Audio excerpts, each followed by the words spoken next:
जय श्री कृष्ण दोस्तों। अगर आप भी हनुमान चालीसा पढ़ते वक्त ये गलती करते हैं तो बिल्कुल ना करें, नहीं तो बुरे परिणाम भुगतने पड़ सकते हैं। भक्त बजरंगबली को प्रसन्न करने के लिए अधिकतर लोग हनुमान चालीसा का पाठ करते हैं। विशेषकर मंगलवार के दिन हनुमान चालीसा का पाठ करने से मन चाहा फल प्राप्त होता है। हनुमान चालीसा के लिए किसी खास नियम की आवश्यकता नहीं होती है, लेकिन कुछ छोटी छोटी बातों का ध्यान रखना जरूरी होता है। हिंदू धर्म के अनुसार हनुमान की पूजा से शुभ फलों की प्राप्ति होती है। ऐसा माना जाता है कि उनकी पूजा से लोगों की समस्त मनोकामनाओं की पूर्ति होती है और शुभ फलों की प्राप्ति होती है। इसी वजह से उनके भक्तजन उन्हें प्रसन्न करने हेतु कई विशेष उपाय आजमाते हैं। ऐसी मान्यता है कि जो कोई भी भगवान हनुमान की पूजा करता है वह समृद्धि, धन और सकारात्मक ऊर्जा से भरपूर हो जाता है। ऐसा कहा जाता है कि हनुमान चालीसा के नियमित पाठ से भगवान प्रसन्न होते हैं और समस्त कष्टों से मुक्ति दिलाते हैं। हनुमान चालीसा में लगभग 40 चौपाइयाँ शामिल हैं। ऐसी मान्यता है कि यदि कोई व्यक्ति हनुमान चालीसा का पाठ करते समय सभी नियमों का पालन नहीं करता है तो उसे पूजा का पूर्ण फल नहीं मिल पाता है। तो आइए जानते हैं हनुमान चालीसा का पाठ करते वक्त किन गलतियों से बचना चाहिए। जय श्री कृष्णा दोस्तों, एक बार फिर से हमारे चैनल में आपका स्वागत है। आपसे विनती है, अगर वीडियो थोड़ी भी अच्छी लगती है तो प्लीज़ लाइक कर दिया करें और चैनल में अगर नए हैं तो चैनल को सब्सक्राइब कर लें और बेल आइकन को प्रेस करना बिल्कुल ना भूलें और कमेंट बॉक्स में जय बजरंगबली ज़रूर लिखें। पहला क्या है, नंबर 1, किसी बीज की चौपाई से पाठ शुरू करना। ज्योतिष मान्यताओं के अनुसार जब कोई व्यक्ति सही तरीके से हनुमान चालीसा का पाठ करता है तो उसे बहुत लाभ होता है।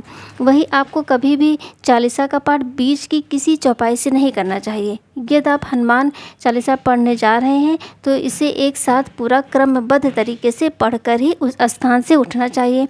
कोई भी पाठ अगर आप कर रहे हैं तो उसे सच्चे मन से करना चाहिए, अन्यथा पाठ करने का फल कभी नहीं मिलता। नंबर 2, साफ तन और मन से पाठ करना।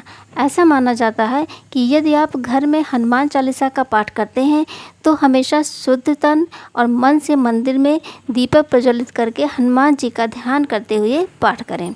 नंबर 3, तामसिक भोजन और मदिरा का सेवन।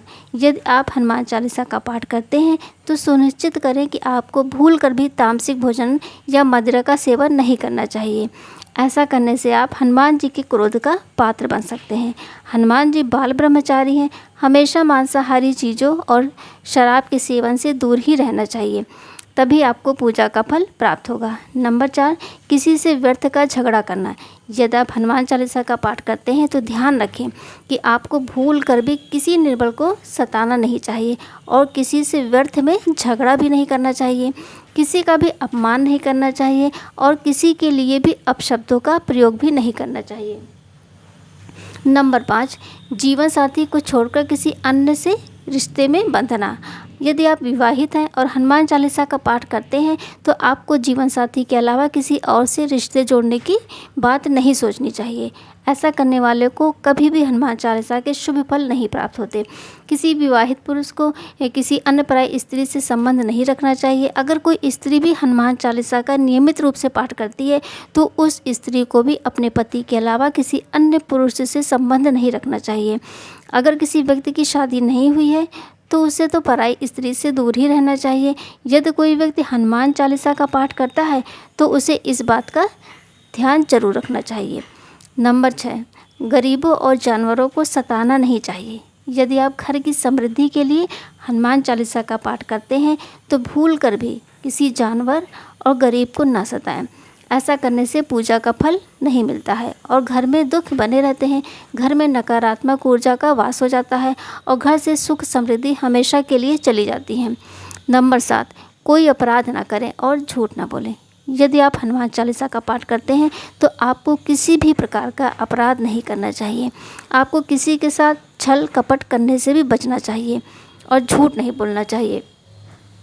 अगर आपके मन में किसी के प्रति छल कपट और द्वेष है तो इससे आपको पूजा का फल कभी नहीं मिलेगा।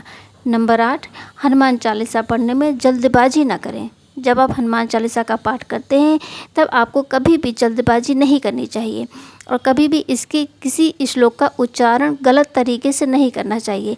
इसका पाठ हमेशा धैर्यपूर्वक करना चाहिए। नंबर 9, राम का नाम लिए बिना ना करें शुरुआत। सभी इस बात से परिचित हैं कि हनुमान राम जी के परम भक्त हैं, इसीलिए भगवान राम का नाम लिए बिना हनुमान चालीसा की शुरुआत ना करें, वरना आप इसके फल से वंचित रह जाएंगे। नंबर 10, तन और मन रखे साफ। हनुमान जी और उनके इष्ट श्री राम जी के चित्र की स्थापना करें। इसके बाद उनके समक्ष जल से भरा पात्र रखें। कम से कम 3 बार से लेकर 108 बार तक चालीसा का पाठ करें। घर में हनुमान चालीसा का पाठ करते समय तन और मन दोनों साफ होना बेहद ज़रूरी है। नंबर 11, मन में ना लाएं अनुचित ख्याल। हनुमान चालीसा का पाठ करते समय मन में किसी भी प्रकार का अनुचित ख्याल नहीं आना चाहिए। प्रयास करें कि चालीसा पाठ का समय रोज़ एक ही हो। विशेष दशाओं में यात्रा तथा सोते समय भी चालीसा का पाठ कर सकते हैं। नंबर 12, मंगलवार और शनिवार को हनुमान के दर्शन।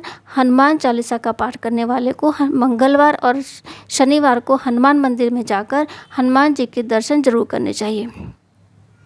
यदि मंगलवार या शनिवार को हनुमान मंदिर में जाकर उनके सामने घी का दीपक जलाने से और हनुमान चालीसा का पाठ वहीं बैठकर करने से बड़े कष्ट दूर हो जाते हैं। नंबर 13, कभी भी गलत संगत वाले लोगों के साथ में ना रहें।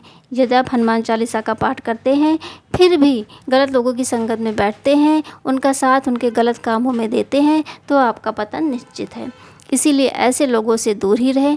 नंबर 14, ज्योतिषी के अनुसार मंगलवार के दिन 3 बार पाठ करना बेहद शुभ माना जाता है। जब भी आप पाठ करें तो सबसे पहले एक पात्र में जल भर कर रख लें। उसके बाद जब हनुमान चालीसा का पाठ संपन्न हो जाए तो उस जल को ग्रहण कर लें। इससे आपको लाभ तो मिलेगा ही, साथ ही हनुमान जी की जमकर आप पर कृपा बरसाएंगे। नंबर 15, सूतक काल। परिवार में जब किसी इंसान की मौत हो जाती है तो वहाँ सूतक काल मान्य रहता है। जब तक ये सूतक काल रहता है तब तक हमें हनुमान सहित किसी अन्य देवी देवता की पूजा नहीं करनी चाहिए। इस दौरान मंदिर में भी प्रवेश ना करें। दोस्तों, वीडियो अच्छी लगी हो तो लाइक और सब्सक्राइब ज़रूर करें। धन्यवाद।